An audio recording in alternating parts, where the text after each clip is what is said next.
दर्शकों नमस्कार, स्वागत है आपका 25 खबर पालघर में। मैं हूं तेजेंद्र सिंह। चलिए चलते हैं आज की खबरों की ओर। ट्विंकल स्टार इंग्लिश स्कूल में अवैध निर्माण। वसई विरार क्षेत्र में नियमों का उल्लंघन करते हुए ट्विंकल स्टार इंग्लिश स्कूल की इमारत का अवैध निर्माण किया जा रहा है, जिस पर मनपा प्रशासन की चुप्पी भ्रष्टाचार को दर्शाती है।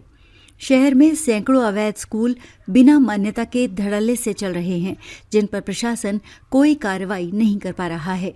शिक्षा विभाग इस मौन से शिक्षा की गुणवत्ता और बच्चों की सुरक्षा खतरे में है, जिस पर तुरंत विचार करना आवश्यक है। 8 वर्षीय मासूम का शव पानी की टंकी से बरामद। नालासोपारा पश्चिम के करारी बाग इमारत में पिछले 5 दिनों से लापता 8 वर्षीय महराज शेख का शव सोमवार को इमारत की पानी की टंकी में सड़ी गली अवस्था में मिला। महराज 3 दिसंबर को खेलने के लिए घर से निकला था और वापस नहीं लौटा, जिसके बाद पुलिस ने अपहरण का मामला दर्ज किया था। शुरुआती जांच में आशंका है कि बच्चा खेलते खेलते खुली टंकी में गिर गया। इस घटना से क्षेत्र में दहशत फैल गई है। वसई विधायक के कार्यकाल का कार्य अहवाल प्रकाशित। वसई विधानसभा के विधायक सी स्नेह दुबे पंडित के 1 वर्ष का कार्य अहवाल 2024-25 उप मुख्यमंत्री देवेंद्र फडणवीस के हाथों नागपुर में प्रकाशित किया गया।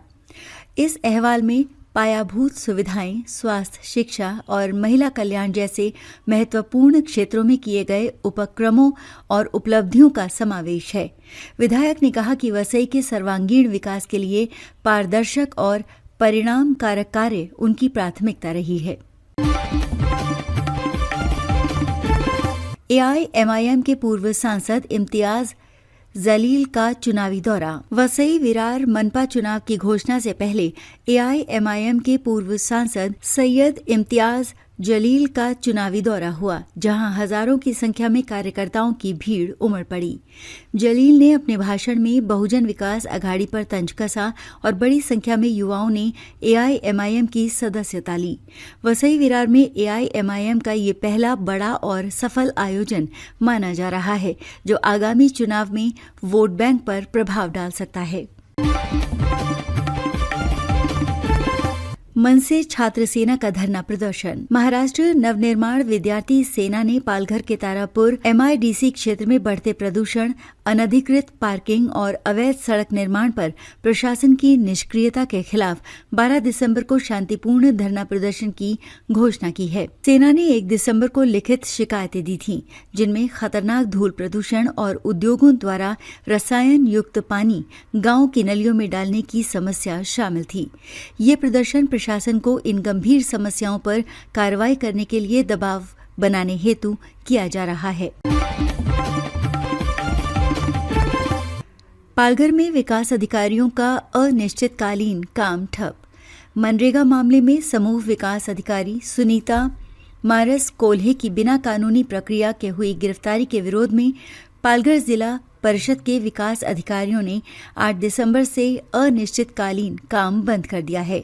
अधिकारियों का कहना है कि मनरेगा में तकनीकी कार्य संविदा कर्मचारियों से करवाए जाते हैं, इसलिए अधिकारियों को दोषी ठहराना अनुचित है। ये आंदोलन अधिकारियों द्वारा सामूहिक अवकाश लेने के बाद भी सरकार द्वारा कोई ठोस रुख न अपनाने पर शुरू किया गया है। मोखाड़ा हत्याकांड का खुलासा, 5 आरोपी गिरफ्तार। पालघर पुलिस ने मोखाड़ा पुलिस स्टेशन क्षेत्र में एक अज्ञात शव की हत्या के मामले को सफलतापूर्वक सुलझा लिया है और 5 आरोपियों को गिरफ्तार किया है।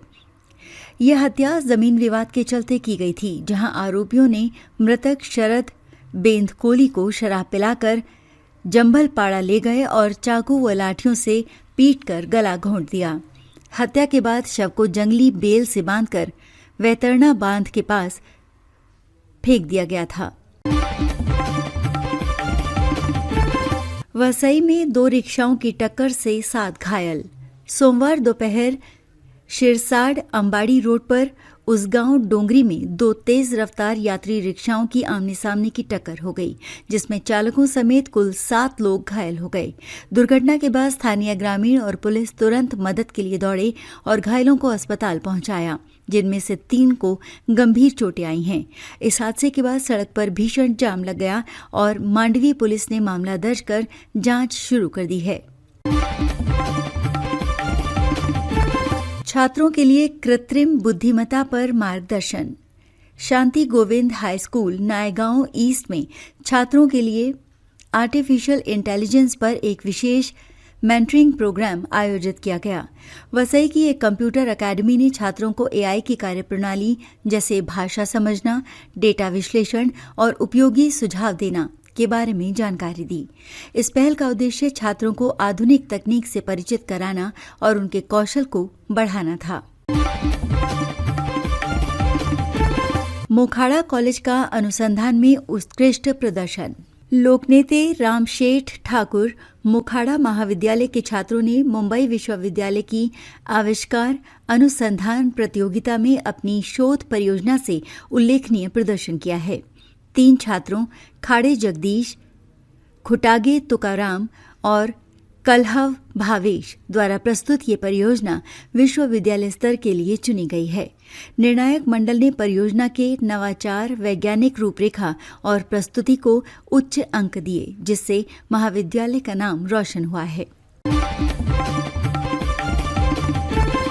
सड़क के लिए गुरुवार को अनिश्चितकालीन रास्ता रोको प्रदर्शन। चिंचोटी कामण अंजुर फाटा मार्ग की अत्यधिक दयनीय हालत और जानलेवा गड्ढों से परेशान ग्रामीणों ने गुरुवार 18 दिसंबर को कामण स्थित जिला परिषद स्कूल के सामने अनिश्चितकालीन चक्का जाम करने की चेतावनी दी है। कई विरोध प्रदर्शनों और मंत्रियों को ज्ञापन सौंपने के बावजूद निर्माण विभाग द्वारा कोई कार्रवाई न होने से ग्रामीण असंतुष्ट हैं। ग्रामीणों ने आर पार की लड़ाई लड़ने का निर्णय लेते हुए सड़क की तत्काल मरम्मत की मांग की है। वार्ड 26 के 4000 मतदाताओं के नाम गलत वार्ड में शामिल। वसई विरार मनपा के वार्ड क्रमांक 26 के करीब 4000 मतदाताओं के नाम गलती से निकटवर्ती वार्ड क्रमांक 23 की मतदाता सूची में शामिल कर दिए गए हैं। भारतीय जनता पार्टी के मैथ्यू कोलासो ने सक्षम अधिकारी को शिकायत सौंपकर इन सभी मतदाताओं को वापस उनके मूल वार्ड क्रमांक 26 में शामिल करने की मांग की है। ये गंभीर त्रुटि अंतिम मतदाता सूची प्रकाशन से पहले आदर्श मतदान प्रणाली के अनुरूप सुधारने की आवश्यकता है। पूर्व छात्रों के सम्मेलन में 2000 से अधिक की उपस्थिति। कर्मवीर भाऊराव पाटिल इंग्लिश स्कूल जुचंद्र में 7 दिसंबर को आयोजित पूर्व छात्रों के सम्मेलन में पिछले 60 वर्षों के लगभग 2000 से अधिक छात्र एकत्रित हुए। इस अवसर पर पूर्व छात्रों ने अपने स्कूल जीवन की यादें ताज़ा की और स्कूल के प्रति अपनी कृतज्ञता व्यक्त की। इसे मां की तरह संस्कार देने वाला बताया।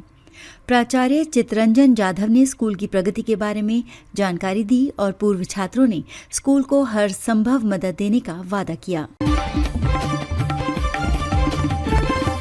किसान एक्सपायर हो चुकी भूसा बनाने वाली मशीनें बेच रहे।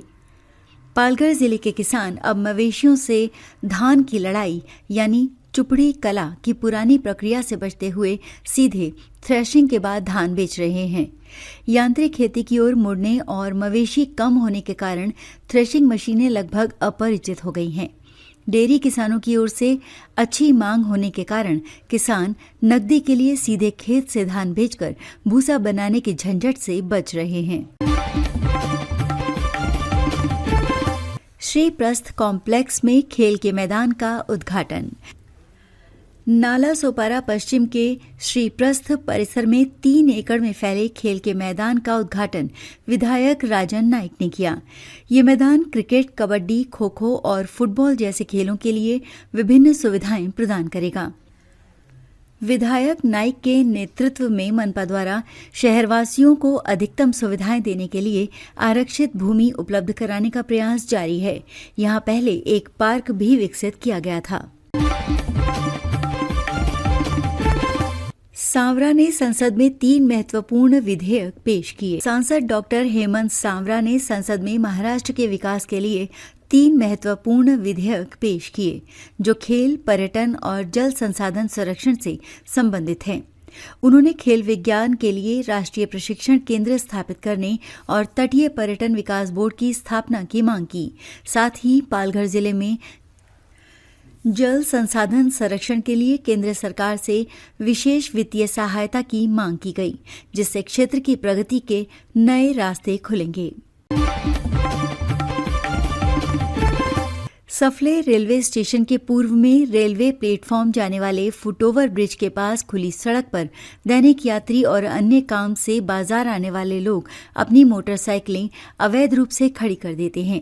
इससे रेल यात्रियों के लिए ओवरब्रिज से रेलवे प्लेटफॉर्म तक जाने के लिए घुमावदार मोड़ लेना और मोटरसाइकिलों से बचकर प्लेटफॉर्म तक पहुंचना मुश्किल हो रहा है। इस संबंध में दैनिक रेलवे ने कई बार स्टेशन मास्टर सफले से अपनी नाराजगी व्यक्त की और लिखित शिकायत भी दर्ज कराई है। वसई विरार महानगरपालिका वार्ड समिति एफ के धनिव संयुक्त आयुक्त विक्टर डिसूजा और इंजीनियर जितेश पाटिल के मार्गदर्शन में पेलहार क्षेत्र में अवैध निर्माणकर्ता अथवा भूमाफिया बेलगाम हो गए हैं। क्षेत्र में हर जगह अवैध नए निर्माण देखे जा रहे हैं।